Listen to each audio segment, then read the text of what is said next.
It's a brand new week to discuss some of the big stories happening around the country. Thank you for joining us this morning on Breakfast Central. I am Olive Adeyanju. Welcome to the show. And I'm Benga Aburo. Welcome to a brand new week, and I'm excited. The Super Eagles of Nigeria against all odds won in Rwanda. So maybe our World Cup qualification is back on track. I mean, who wants to miss a World Cup in Canada, Mexico, and the United States? 3 countries will be hosting the World Cup in 2027, and the Super Eagles are back on track thanks to our new manager and, of course, Victor Osimhen. But let's leave football. We have another match, right, on Tuesday, I believe. Yes, against Zimbabwe, and of course, exactly. It's a foregone conclusion. Well, they're playing at the Godswill Akpabio International Stadium in Uyo, and what do you expect?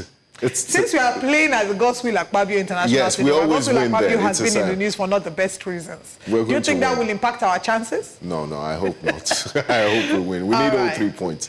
I'm Benga Aburo. We have a lot in store for you today on Breakfast Central. So sit back, grab your coffee, relax, and best way to start your day. Let's start up with our wake-up conversations. And, you know, the conversation in Rivers doesn't seem to end. It's been ongoing for several weeks now. But, you know, people have been speaking about a state of emergency, the gladiators involved, and different elements. Human rights lawyer Deji Adeyanju had quite a lot to say about the situation in Rivers State, especially with one of the gladiators. Let's watch this video and get back to you. I don't have any friend, though. His friend is his stomach. His friend is his stomach and his interest. Wike betrayed the first man that brought him to politics. First man that brought him to politics. Wike betrayed Odili. Odili, remember he said that if he ever make Odili cry, any day he make Odili cry, may not be well with him, may not be really. Wike is still eating food and acting normal. Wike betrayed Rotimi Amechi. Is it Tinubu, ordinary Tinubu that Wike just met on the street the day before yesterday, that he will not betray? So there's nothing that he's doing now. All this whoa that he's shouting, he's still going to betray you. And any man that when you discuss with him, have one-on-one discussion with him, and he comes forward later to come and say it and be mocking people. You know, he was saying it in that interview, mocking people that he has had personal conversation with. He's also going to do it to those people who are his friends, the judges, the Tinubu and others. There was a judge, the chief judge of Rivers State. You saw what Wike did to him. Wike, there's an old video of Wike praising the man, saying he has never seen somebody with integrity like that man. A few days ago, in that interview, he said that the man is the most useless man in this world, that he has never seen somebody more useless than the man.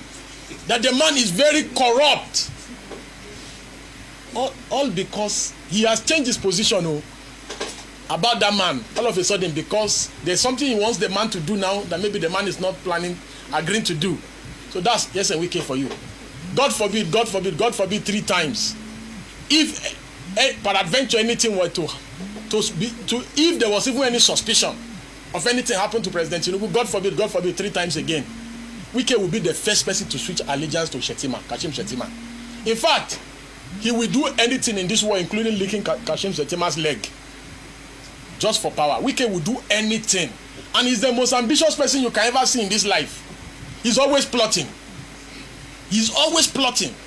He's never satisfied. This minister that you see him holding, he sees it as if it's houseboy job. Wike will always be plotting to be president. He's my former friend. I know him very well. Even him, he can confirm. It's quite revealing. I don't know how I feel about that. But, of course, Deji Adeyanju has a right to express what he feels about this. I think what the most interesting part was God forbid. 3 times. You have to say 3 times. To be precise. But, yes, everyone's sharing their thoughts regarding this. And he's spoken so strongly against Nyesom Wike. He's not the only person who has condemned Nyesom Wike. The general sentiment we've seen expressed is the fact that Nyesom Wike did not seem to have been sanctioned in any shape or form by the president, especially because he was a key player in the Rivers issues or the Rivers State drama. And it just felt like the governor was the only one that had to bear the brunt of all that happened. The governor, the House of Assembly members, and unfortunately, they say had no touch Nyesom Wike. But the suspension of the governor was not just criticized in this case by him. There have been other people who have spoken against it. For example, we have former president of the country, Goodluck Ebele Jonathan, who spoke against it because in his time, he invoked the state of emergency, but did not suspend the governors of the 3 states where he invoked the state of emergency. So he basically spoke against it, and especially as to what impression it's giving regarding the international community, what picture it's painting of Nigeria. Nobel laureate Wole Soyinka also spoke against it. So many people are speaking against it, but speaking against it, you don't know what effect it will have, seeing as our lawmakers have ratified this. I mean, just looking at Deji Adeyanju's conversation and what he was saying about the FCT minister, I was almost tempted to say, you know, it's all politicians that act this way, but I've met politicians with integrity, and the level of catalogue of Wike's betrayal that he listed out is quite enormous, and I don't think it applies to all politicians. But, you know, you always have to look after your interests. Being ambitious is not bad in itself, but not keeping to deals and, you know, not being principled is what the problem is. But we wait and see. And like they said, the drama is never ending in Rivers State. Yeah. All right, let's move away from Rivers State to a conversation that has become some sort of an international conversation. Young content creator Alma Asinobi attempted to break the Guinness World Record by taking the Nigerian passport to 7 continents around the world with a time frame of 60 hours. Now, unfortunately, Alma could not reach this target because of certain setbacks, visa issues. At some point, she was not able to board the plane, I think, in Australia because of these issues. We have some of the tweets that she's shared regarding this and the journey that has led her to where she is. And in this tweet, she documented her journey, carrying Nigerians along as to where she was and, you know, what she attempted to gain. Initially, she was set to do about, I think, 70 hours, I believe. But then she realized that somebody else had broken the record and brought it down to 63 hours. So she had to readjust her time frame to 60 hours. Unfortunately, again, another stern reminder about the Nigerian passport, the strength or lack of it, of the Nigerian passport. It's an experience that a number of us have had, where you're on the queue in the airport, they see your green passport, and then they'll tell you, please step aside, because they need to investigate something about your passport. And it's just sad. Really quite sad. And this is not a problem with the Nigerian government, because the politicians and the government are the convenient boogeymen. Every problem with Nigeria starts and ends with them. We always throw everything at them. This is a general problem on how we carry ourselves and behave when we're outside the country, how we behave and carry ourselves outside the country. Quite a number of Nigerians go to India, Cambodia, Indonesia. They're languishing in jails. They don't behave. They don't obey local laws. They involve themselves in all sorts of illicit activities. But that's not saying that the entire country should be painted with the same brush. But unfortunately, these immigration officials tend to judge us that way. I remember when I was in university, I traveled a lot, and going back to school, I would be, most people are there when they have a, what's it called? The time you spend between boarding your flight and... right, is it the layover? Yeah, your layover. They use it to do duty-free shopping, eating, and all of that. Most of the time, I'm using my layover time to explain, these are the modules I'm taking this semester. I'm proving that I'm actually a student that is traveling back to school, which is very, very unfortunate. It's really unfortunate, and this is the reality of a number of Nigerians. She sparked a conversation on her social media page, asking people to document their experience traveling with the Nigerian passport. And giants of Africa that we are and all, we cannot ignore the fact that it is still a hurdle. It's why people are still doing everything that they can to try to get a second passport, so they're not waiting in queues, they're not being double-checked. At some point, I think she missed her flight to Australia because she had to, okay, this was her in Antarctica, and she missed her flight to Australia because they had to verify the authenticity of her visa. Wow. Make it make sense. Let's take a look at this video.